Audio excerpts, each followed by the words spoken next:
we have spent the last few classes on the big ideas of DevOps and ATN 212, the culture, the pipeline, the metrics that tell you if you are doing it well. Now, we get our hands dirty because there is one skill that sits underneath every single one of those ideas, and it is Linux. Almost every server you will ever deploy to, every container you will ever run, every cloud machine you will ever run, and 80/4. The overwhelming majority of them run Linux. If you cannot move around a Linux system with confidence, everything else in DevOps stays just out of reach. So today, we build that confidence, starting with the 3 things you meet in your first 5 minutes on any Linux box: how its files are organized into one great tree, who the users are, and what makes one of them all powerful, and the permission system that quietly decides who is allowed to do what. Let us get started. Here is what we will understand today. First, why Linux is worth learning so deeply for DevOps. Second, the file system and A212, how Linux organizes every file into a single tree. Third, paths and the difference between absolute and relative ones. Fourth, users and the special all-powerful superuser called root. Fifth, groups and why they make life so much easier. And sixth, the heart of it all, and A10-212. Read, write, and execute permissions. Let us begin. Let us start with why this class matters so much, because it is easy to think of Linux as just one operating system amongst several. The reality is that Linux runs the world's infrastructure. The vast majority of web servers run Linux. Almost every container image is built on Linux. The big cloud platforms run Linux underneath. When you deploy an application in DevOps, you are, nearly always, deploying it onto a Linux machine. It is not one option, it is the ground you stand on. And here is the beautiful part, and 80/80/12, you learn it once, and you use it everywhere. The same commands, the same file system, the same permission rules work on a tiny Raspberry Pi, on a giant cloud server, and inside a container running on your laptop. Unlike many skills that go stale, Linux fundamentals have been stable for decades and will serve you for your entire career. There is one more thing. DevOps is about automation, and automation means the command line. You cannot script a mouse clicking through Windows, but you can script Linux commands endlessly and it to end well, which is exactly why every pipeline, every deployment tool, ultimately speaks Linux underneath. So the takeaway, nearly every server and container runs Linux. So operating it confidently from the command line is a foundational DevOps skill, and A212, learn it once, and you will use it everywhere, forever. The first thing to understand about a Linux system is how it organizes files, because it is genuinely different from what you may be used to on Windows. On Linux, there are no drive letters, and A212, no C drive, no D drive. Instead, absolutely everything hangs off a single starting point called root, written as a single /. That one slash is the top of the entire tree, and every file and folder on the machine, no matter which physical disk it lives on, appears somewhere beneath it. One tree, one starting point for everything. Underneath root sit a set of standard folders, and the same ones appear on every Linux system, which is wonderfully predictable. There is /home, where each user's personal files live, and 82-fold. Your documents, your settings, and there are the system's own folders, /etc. holds configuration files. The settings that control how the machine behaves, /var holds things that change over time, like log files, /bind holds programs you can run. Because these are standardized, once you learn the map on one Linux machine, you know your way around all of them. So the takeaway, Linux has no drive letters, and A212, everything hangs off one root, the single slash, in one predictable tree, with standard folders like home for users, etc. for config, and var for logs. Once everything lives in one tree, you need a way to point at any particular file and A212, and that is a path. There are 2 kinds, and knowing the difference saves endless confusion. The first is an absolute path. It always starts from root, the slash, and spells out every folder down to the file and 8422. For example, /home/sara/report.txt, because it begins at the top of the tree. An absolute path is completely unambiguous. It means the exact same file no matter where you happen to be standing on the system. It is the full postal address of the file. The second is a relative path. It starts not from root, but from wherever you currently are, and A2112, your current folder. So if you are already inside Sarah's home folder, you can just say report.txt or ./report.txt, and Linux knows you mean the one right here. It is shorter, but its meaning changes depending on where you are standing. Think of it like giving directions. An absolute path is like giving someone your full address with city and postcode and A212. It works from anywhere. A relative path is like saying it's the second door on the left on A212, quick and clear, but only if the other person is standing where you are. So the takeaway, an absolute path starts at root and is always the exact same file. A relative path starts from your current folder, so it is shorter, but its meaning depends on where you are. Now, who is actually using this machine? Linux was built from the very beginning to be used by many people at once, so it takes the idea of users seriously, and A201 and one user is special. Most of the time, you are a normal user. A normal user is deliberately limited. You can freely read and change your own files in your own home folder, but you cannot touch the core system files, install software system-wide, or interfere with other users. And that limitation is a feature, not a frustration, an 80/60 tool. It means an ordinary mistake or a piece of malware running as you simply cannot wreck the whole machine. Then there is root and 82 tool, the superuser. Root is the administrator, and root can do absolutely anything, change any file, install anything, delete anything, control every other user. It is complete power over the machine, because that power is so total. The golden rule is, do not live as root. Instead, you work as a normal user, and when you genuinely need to do one administrative thing, you borrow root's power for that single command using sudo, which runs just that one command as the superuser and then drops you straight back to being yourself. This habit, an 80IT2 while normal user by default, sudo for the rare privileged task, and 80 swal is exactly the same least privilege principle we will see again and again across DevOps and security. Power is borrowed briefly and deliberately, never left switched on.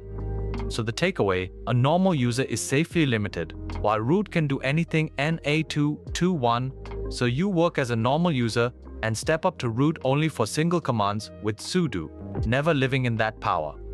Managing permissions one person at a time would get painful fast on a real system with dozens of users. Linux solves that with a simple, powerful idea, the group. A group is just a named bundle of users. You might have a group called developers that contains everyone on the engineering team, or a group called finance for the accounts people. A user can belong to several groups at once. The group itself does nothing on its own and it handy A12. It is simply a label that says these people belong together. The value shows up when you grant access. Instead of giving permission to a shared file to Alice, then Bob, then Carol, then every new hire, one by one, you grant it once to the developers group. Anyone in that group gets the access automatically. And when someone new joins the team, you just add them to the group and they instantly inherit everything the group can do. Remove them from the group and their access disappears just as cleanly. This is how permissions stay manageable at scale.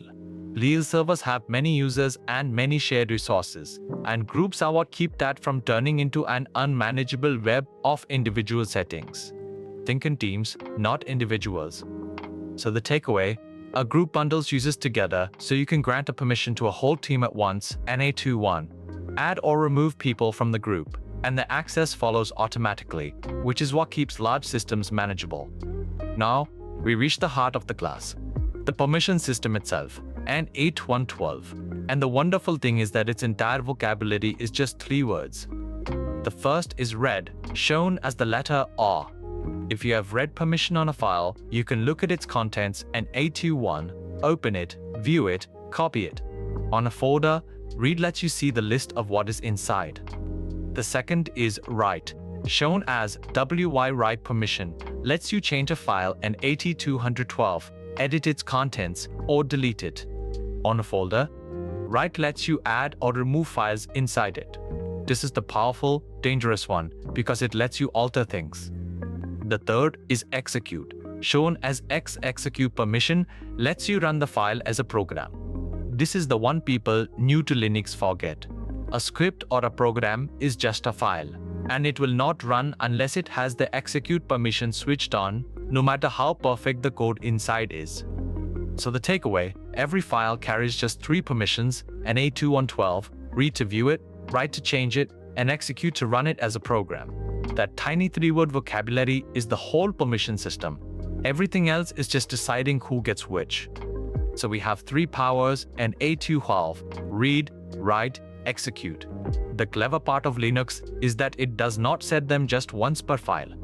It sets them separately for 3 different audiences. The first audience is the owner and AT12O, the single user who owns the file, usually the person who created it. You can give the owner full rights while restricting everyone else. The second audience is the group and A2112. The file has a group associated with it, and everyone in that group gets whatever permissions you set here. This is exactly where the groups we just learned about pay off.